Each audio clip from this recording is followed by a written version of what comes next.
All right.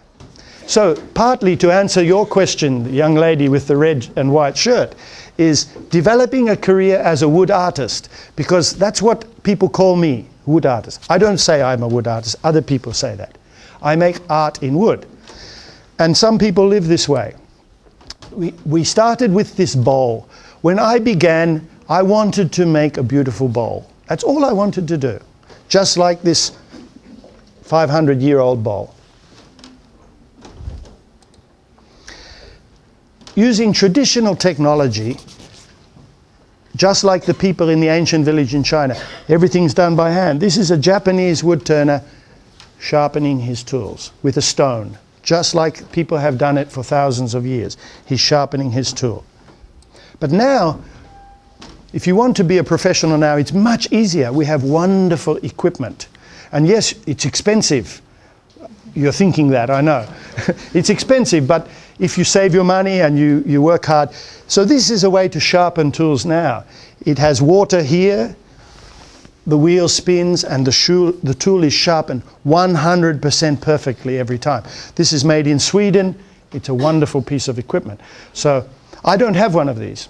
I'm a wood turner. I don't have enough money to buy one of these. But the hobbyists, they buy this kind of equipment. And when you have the equipment, the lathe, the sharpening, and so on, you can begin with a simple bowl, just like the ancient wood turners. This is my bowl, my hands. Remember I said about the human hands? And I still like to make a simple bowl. It will always be a pleasure for me to make a simple bowl. This is our salad bowl, as you saw before. In our house, you eat your salad from this bowl. You saw before, this is just like the ancient bowl. So this is how you begin. But you know, if you make 1,000 bowls, after a while you start to imagine other ideas. You start to think about other things. You want to try something different. Now, this is the same hands, but it's a different object. This is my hands, it's my piece. And I call this piece Hand and Eye. Let me show you something. May I borrow this, please? Yes. When you look at something and you want to take it in your hand, what do? Before I'm there, my hand is the same shape as the piece. My eye looked at the shape of the piece, and my hand, I didn't think about it, my hand made that shape. It's the same with anything. Thank you. If I want to pick up a bowl, my hands are already making the shape. So I made this piece to show the connection between the eye and the hand. Now this piece has points here, and I can give it to somebody upside down, point first, this way. It doesn't matter how I give it to them. Immediately when they see it, their hands take it like this. The eye and the hand work together. 100% of the time, people do this with their hand when I give it to them. That's the piece. It's called Hand and Eye. Also, this is a little bit rough, and this is very smooth. Yin and Yang. I didn't know about this in the past, but is it correct? Yin and Yin Yang? Rough and smooth. Straight and round. Dark and light. Always feels very good in your work. So I'm not talking about a simple bowl now. I'm talking about ideas, emotions, and feelings.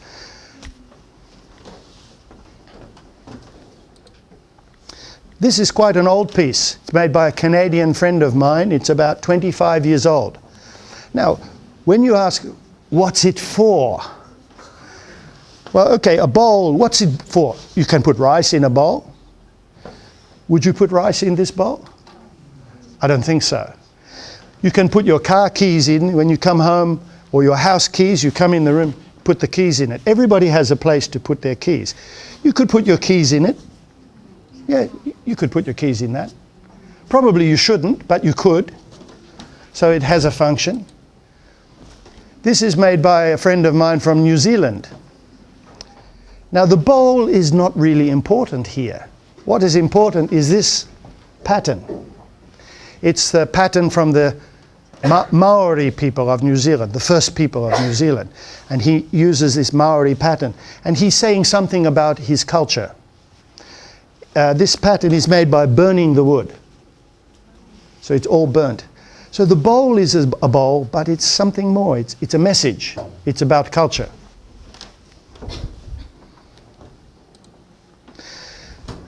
By the way, let me introduce you to God. This is the God of wood turning. His name is David Ellsworth. And he was the first man, really, in the world to show that wood turning is not what it was. In the 1960s, he began to make pieces this big, with a hole in the top this small, and inside was completely empty, and it was as thin as an egg. Nobody ever did it before. He was the first person to do it. And he looks like God, and he is God for wood turners, because he was the person who said, we can do anything. And he's still in the United States, still working. He's about 70 years old now, still teaching, still working. He's about this tall. And this is these are his pieces. They're about this big, but you can't see, in the top is a hole only this big. And all the work is through that hole with a long, thin tool. And it's so light, when you pick it up, it's maybe 50 grams. That's all. This is how wood art began. This man, Todd Hoyer, a very American-looking man. You see how big his lathe is? You can't buy a lathe like that. He made it himself. He's an engineer. So he made the lathe himself. I like his work more than anybody. Look at that. What's it for? You can answer the question, what's it for? Just for looking at. It's for looking at. It's to make you feel good. That's a good reason, to make you feel good. How did he do it? It's incredibly complex. It's not simple. It looks simple, but it's not simple. This is wire. Metal wire, iron wire, and it's rusted. He leaves it in the rain. He leaves the wood in the rain. It cracks, it dries, it rusts. It's also the work of nature. I love this piece. It's about this big. The price for that would be about $10,000. Not easy to sell. And young lady, my red and white friend, you said, make unique pieces. This is unique. It's the only one like it. He also made this. This is one piece of wood. Only one piece of wood. And it's made on the lathe. So you think, well, how did he do that? Of course, he won't tell you. He told me because I'm a wood turner. This is very big. It's about this big. This is a friend of mine from Australia, Vaughan Richmond. Very, very good. He was a car mechanic. He used to repair cars, and then he discovered wood. And so he stopped. He became a professional wood turner when he was about 35. And look at this piece he made. This is hollow, completely inside is nothing. And look at this, it's so smooth and so perfect. That is Australian wood. It's Eucalyptus marginata or jarrah. Only grows in one forest in one part of Australia. This man is from Germany. He trained as an engineer. He's 95% blind. He almost can't see. And he makes this. This is one piece of wood. This is one piece of wood, and it joins together like a ball. Only he can do it. Nobody else can do it.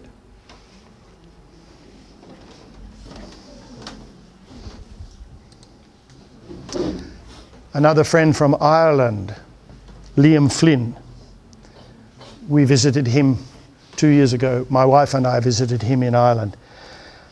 He makes a good living selling his artwork. You are asking about selling the artwork. He makes very beautiful pieces and he sells them in good art galleries.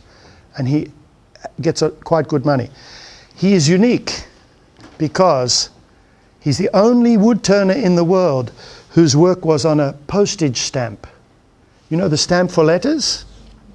If you go to the post office in Ireland and you buy a stamp, you can find his work on the stamp.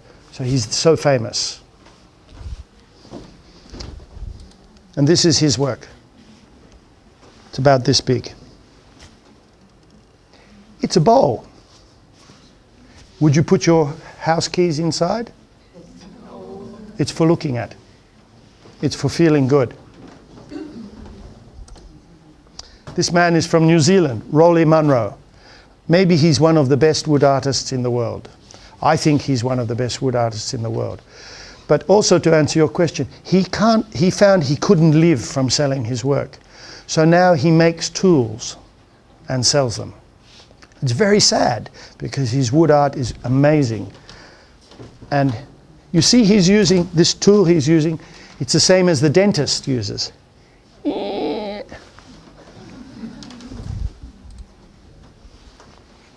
That's one of his pieces.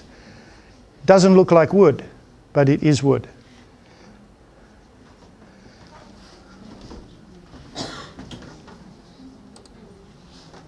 This man here is Bin Pho. We have some Vietnamese people here today, I think. Is that right? Not here? 2 people from Vietnam? Yes, are you from Vietnam? Yeah. Nice to meet you. This is my Vietnamese friend, Bin Pho, and he sells his work in America. This is his work. And you can see many Asian designs in his work. Of course, Vietnamese designs, but quite similar to Chinese designs too. The peacock, the phoenix, and his work sells. I won't tell you the price of his work because you won't believe me. It's very expensive. He's very successful. Also, there are wonderful women artists. This is Betty Scarpino, an American woman. She made this piece, and she's looking at it there, so you can see the size of the piece. It's made on a lathe, but it's also carved and sculptured. Look at this piece she made. What do you see there? Firstly, the circles. So it was made on a lathe. But also it's yin-yang, isn't it?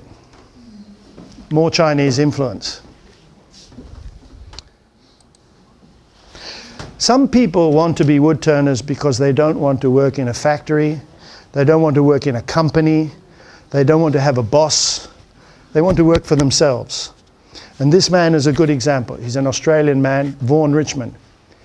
He bought this land. He has a lot of land, about 70 hectares. He bought the land when it had no trees on it. It was deforested. This should be of important interest to you. All the trees were cut down. The land was empty. He bought the land and he planted thousands of trees. And now he has his own forest. And he lives in his own forest. You can see how peaceful it is. And this is his house. He built it himself. And all those trees he planted 40 years ago. I respect him very much. Wait till you see his work. It's so beautiful. So beautiful. It's about this big. And you can find his work all over the world. The best collectors, museums, they all buy his work. It's just perfect. And it takes a long time to make something like that. Maybe 3 weeks, maybe 1 month to do it perfectly. He doesn't work for anybody else.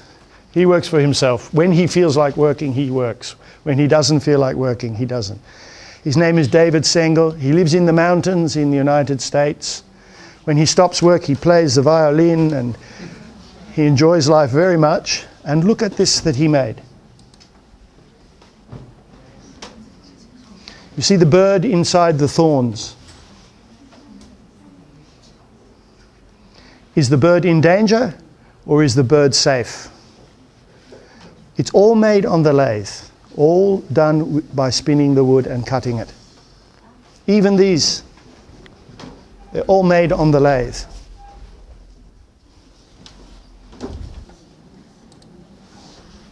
This man, now you remember the Americans were the first people to go to the moon. This man designed the rocket. He's a rocket scientist. He's one of the designers of the rocket which went to the moon. And so he made a lot of money. So he stopped rocket science when he was 50 years old and he became a wood turner. And he's a very, very wonderful wood turner. And Su Jinling will visit his house in June. And this is a piece of his work. You can see through it. It's holes all the way through. Have you ever seen anything like this before?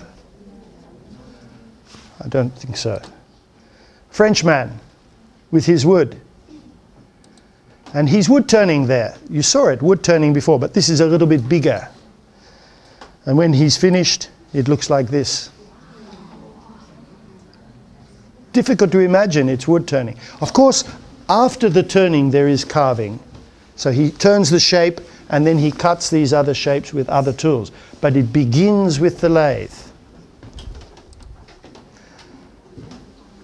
Some leaves on a bowl. It's a simple bowl, but you don't put your house keys in that bowl. It's not an ashtray. This is all wood, 100% wood. You can't use it for tea, but it's a teapot. Made by Jacques Vessery in America. Sometimes they're very big. This man, Mark Lindquist, you can see how big. He makes pieces 3 meters tall for museums. He was one of the first people to do this kind of thing 50 years ago.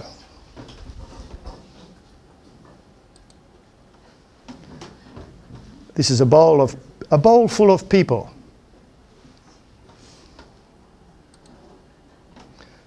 One of the most wonderful wood artists in the world, Michael Hosselak from Canada. His mind is amazing. Look at this. Teapots, crazy teapots, all made on the lathe. Everything, 100% made on the lathe. You make a piece, another piece, another piece, join it together, and that's what you have. It's a teapot party. You know, each year the tree grows, you have the rings, every year's growth. And as you know, you are wood scientists, you know, you have hardwood, softwood, from the different seasons. This is the growth rings of the tree. This is the hard part. The soft part is removed. So that's 25 years of the tree's life.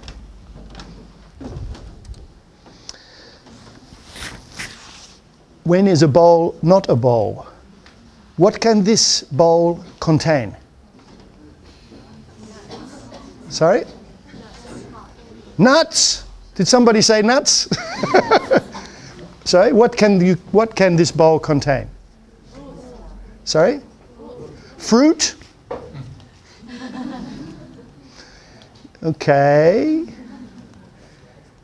Anything else? It can contain light. It can contain air. It can contain ideas. It can contain beauty. And yes, it can contain fruit.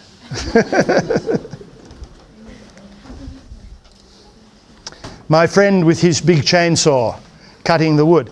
We are lucky in Australia. We have so few people and so many trees, so we can get wood. So my friend cut this wood for me, and then I turned it on the lathe. That's me turning, and I make a simple bowl. That's what we do. We start with the bowl. This tree fell down in my city. It's a very valuable tree. It's called Tuna australis, the botanical name, and it only grows in Australia. It's a protected tree. You can't cut down those trees. But this tree fell down in a storm. So immediately I went to get the wood. And I made this. Simple is good sometimes. But this edge at the top, it's not straight because it's the outside of the tree. That's the rough outside of the tree. This is my piece. So, my red and white friend, young lady, you said if you make unique pieces, you can sell them in different parts of the world. This is an example. I made this. I never made another one like this. This is the only one I made like this. By the way, this is the outside of the tree. It's the natural edge of the tree. Inside, I have lines to catch the light. And these little feet to lift so the light and the air can go underneath. It gives a feeling of lightness. That's also eucalyptus marginata. Sometimes we have big exhibitions. Remember the man with a very big piece of wood on the lathe? This is his exhibition and these are his pieces. These enormous pieces, bigger than me. This is a big exhibition in Chicago. There are collectors in different countries. Last night I visited a collector here in Beijing. He has a very small collection, but there is a man here who buys this kind of wood art. But this is a man in Boston, in the United States, and you can see in his house all these pieces of wood art. And he has, I think, about 1,000 pieces.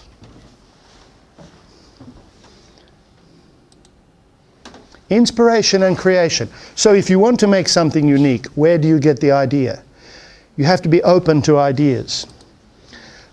We live in Brisbane in Australia, and 2 years ago there was a big flood. And you know about floods in China. You have very bad floods here too. The flood destroyed much of the city. The water came through the city. It destroyed houses and businesses. People died, but also trees died. The trees were pushed down by the water. And after the flood, I was given one tree which was destroyed. The tree was a jacaranda tree. Jacaranda is a South American tree, but it grows very much in our city. And so I was given the tree, and I wanted to make a piece of wood art which remembered the flood, because this was a very bad flood. So this is a piece of the wood.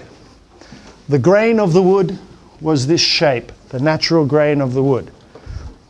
So I put it on my lathe. It's big and it's heavy, a little bit dangerous, but I was careful. And I turned the wood. So you see it spinning, and I cut the bowl here. Then I carved the rest of the wood. You see the bowl at the top? And I carved the wood. And I use small tools to make the edge of the water. And I have flood bowl. This is the water coming to destroy the tree. So ideas are everywhere. You can find ideas. Last year, when I was invited by the International Wood Culture Society, we visited a bamboo museum. I can't remember the place. Anyway, it was in China. and I saw this, and I thought, it's so beautiful. The Chinese window and the bamboo garden. And I showed it to my friend in America, and he said, oh yes, I made this. He made it 5 years ago. And you can see it's the window and the bamboo. So obviously he was inspired by China.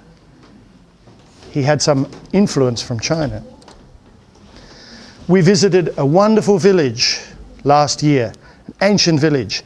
And you see the shape of the bridge, and then the windows. It's feng shui, isn't it?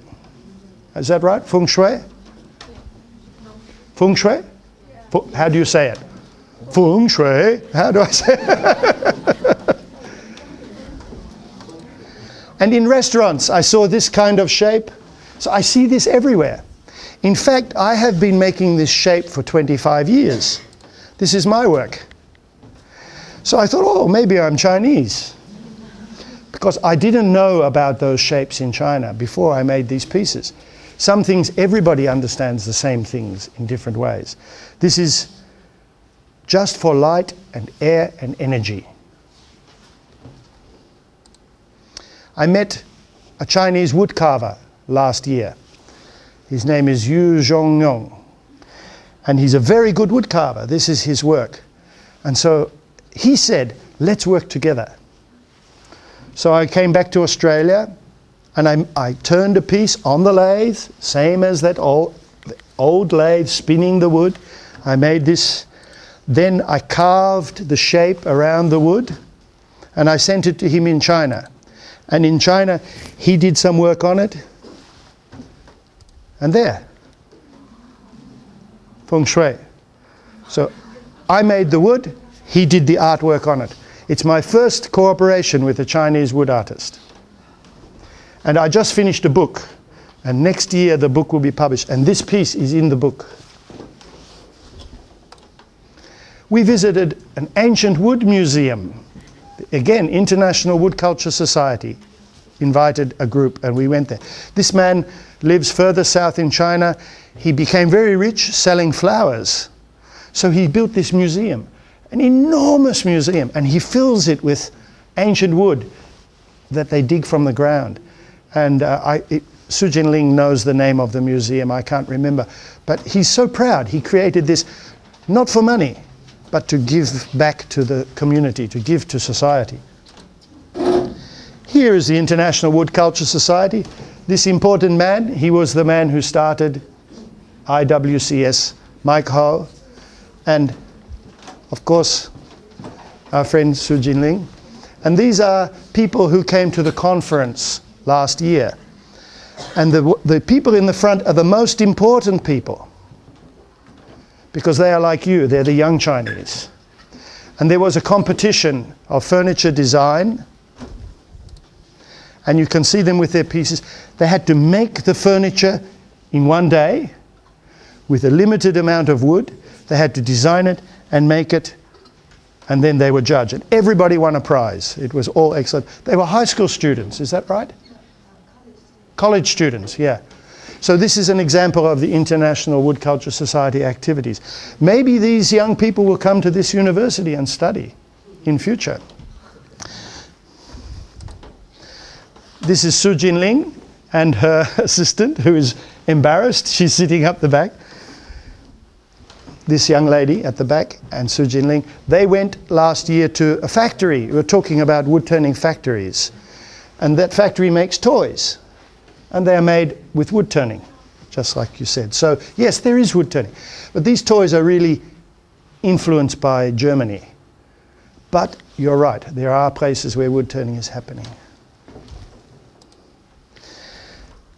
I visited with one of the staff from the IWCF. I visited the Forbidden City near Tiananmen Square. And my wife and I couldn't believe it. It's so amazing. The ancient Chinese culture is so rich. And in there is the Emperor's Garden. And we found this beautiful old tree. There are so many beautiful trees. Have you been to the Emperor's Garden? You know what I'm talking about, those wonderful trees. And I looked at this tree and I thought, yeah, that's a really beautiful tree. And in Australia, we also have beautiful ancient trees, but we don't have emperors. So you find it in the mountains. This tree is probably 5,000 years old. It's called snow gum. It's the only tree, only eucalyptus which grows above the snow line, in the snow. For me, this is a world treasure. So I've been traveling in China this time with my wife and with Su Jinling, and I see forests of buildings.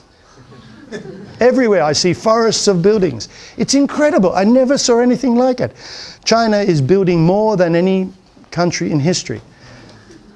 But I saw something much more important. Everywhere I see new trees, young trees planted. Here, all of this was planted with little trees. And everywhere I travel, I see them in the gardens, in the parks, in the factories, on the mountains. in the valleys. I've seen more trees in this week than I ever saw planted anywhere in my life. So I'm now very conscious that tree planting is so important in China now. And I respect that so much. And I'm sure you all have some future with this kind of work. And next time, in 20 years when I come to Beijing, I won't see the forests of buildings because there will be trees everywhere. And I think that's a wonderful thing. I'm very, very excited by that. This is the future, because we know, saves carbon, cleans the air, stops floods and erosion, creates wood for use. And why am I excited? Because I love trees. And I make trees from trees. This is one piece of wood, and this is an example of my work, because my life is about trees, and so is yours.